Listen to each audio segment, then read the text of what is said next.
Olá, alunos! Hoje a gente vai estudar aqui na nossa aula o René Descartes, que é um dos filósofos mais importantes do curso, porque ele vai trazer aí um certo ceticismo de volta aí na sua teoria, mas ele não vai se apegar ao ceticismo. O Descartes ele é muito importante porque ele questiona as tradições, ele rompe com as tradições, e como ele está escrevendo no século XVII, no auge aí da chamada Revolução Científica, ele vai ter uma preocupação de tentar buscar aí a construção de um método. Tanto é que existem duas obras importantes aqui para a gente poder analisar na aula de hoje sobre o Descartes. A primeira delas, a mais importante, o Discurso do Método, que a gente vai trabalhar bastante aqui nessa aula, e também as Regras para a Orientação do Espírito, sempre lembrando o seguinte: Descartes ele busca tentar questionar a própria razão humana. Se nós somos dotados de razão, de racionalidade, de bom senso, todos nós na mesma medida, por que será então que existem tantos erros no nosso mundo? Por que a humanidade ela comete esses erros?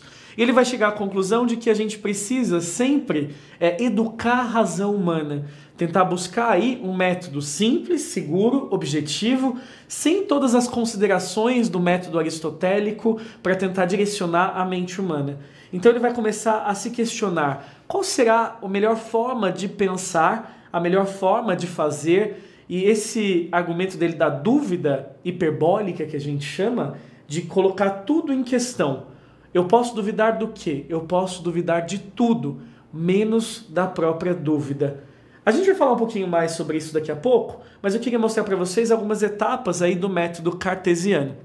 E para a gente poder falar do método cartesiano, eu preciso mostrar para vocês aqui uma imagem que mostra para a gente uma ordem para a gente poder analisar esse método. Primeira coisa, as coisas têm que passar pelo funil da dúvida. E isso é interessante a gente pensar aqui, porque o funil da dúvida, ele nada mais é do que aquele momento onde a gente percebe que existe uma separação das ideias.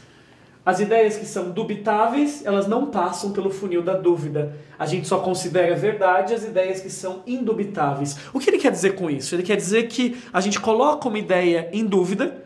Se ela passar pelo funil da dúvida, a gente vai começar a analisá-la. O que dá para a gente analisar aqui na segunda parte do método do Descartes. Ele separa as partes dessa dúvida separadamente, dessa ideia, né, separadamente, e depois ele divide na terceira etapa entre ideias mais complexas e ideias simples. E a gente finaliza aqui sempre revisando tudo para crer que não exista nenhum erro nesse método. Então, gente, esse método científico aí do Descartes, ele tenta dar a máxima segurança para a gente nesse processo de análise.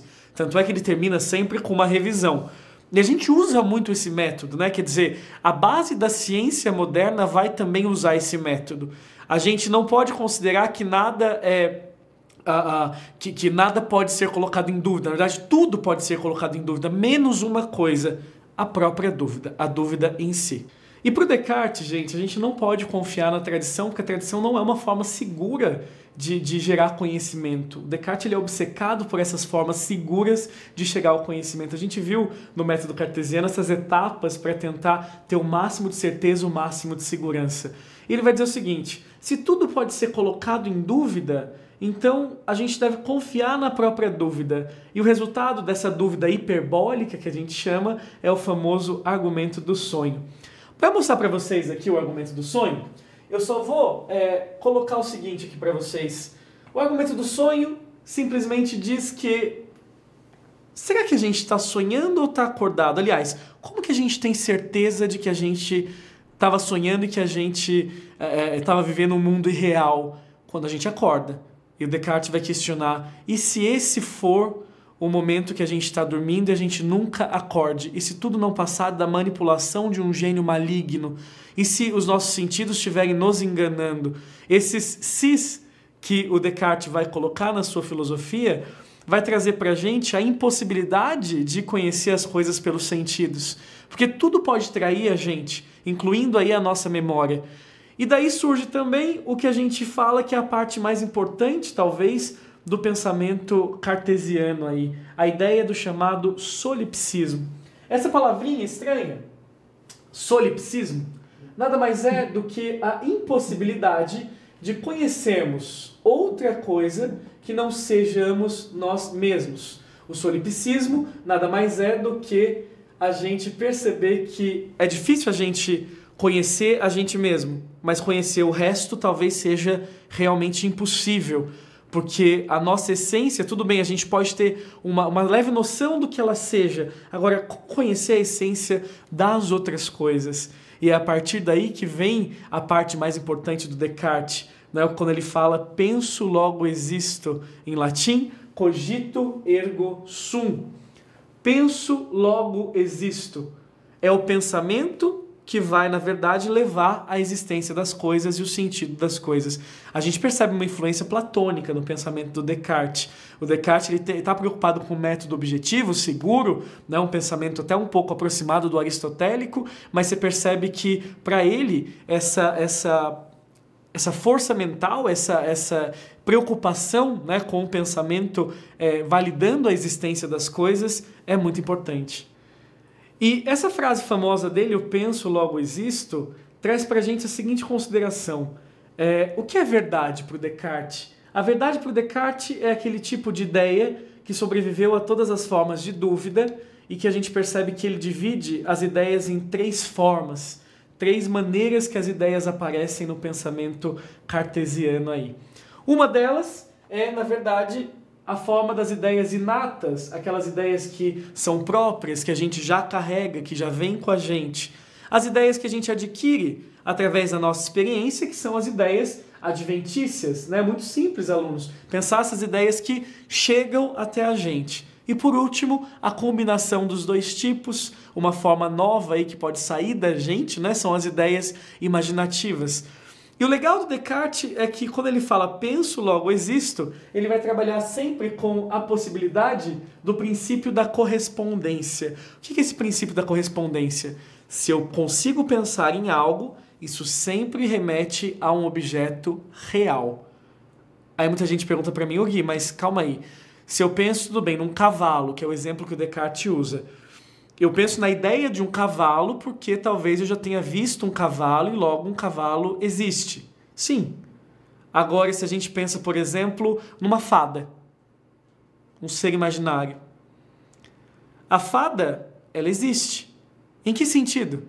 No sentido que você pegou, por exemplo, uma mulher, reduziu o tamanho dela, colocou 2 asas e você pegou o elemento asa, sei lá, de borboleta, de libélula, colocou nessa pequena mulher. E é claro que a mulher e a asa existem. Você já viu algo assim, mas você compôs e você imaginou esse ser novo, né, que para ele, na verdade, é um recorte do que já teria existido. E o que garante essa correspondência? O que garante que não seja a nossa mente tentando nos enganar? E essa é uma parte genial do Descartes. Ele vai dizer que o que garante o princípio da correspondência é a ideia de Deus. Porque o homem é finito. O homem, perante a ideia de Deus, não é nada. Como pode, então, a gente conseguir pensar na ideia de um ser infinito? Se a gente consegue pensar na ideia de um ser infinito, é porque deve existir esse Deus infinito, esse ser infinito acima do homem, o que garantiria aí o tal processo da correspondência, né? A correspondência dessas ideias. Porque se a gente consegue pensar, a coisa existe. Então deve existir algo além da gente para a gente poder imaginar a ideia de um ser infinito. Outro exemplo que as pessoas sempre perguntam, né? Por exemplo, unicórnio. O que é um unicórnio? O unicórnio nada mais é do que um cavalo com chifre. Você já sabe, você monta um chifre na sua cabeça, já deve ter visto um chifre, você coloca esse chifre num cavalo, coloca ele branco, né, da cor que você imaginar aí, e você acaba tendo aí esse ser unicórnio. Quer dizer que o unicórnio existe? As partes do unicórnio existem.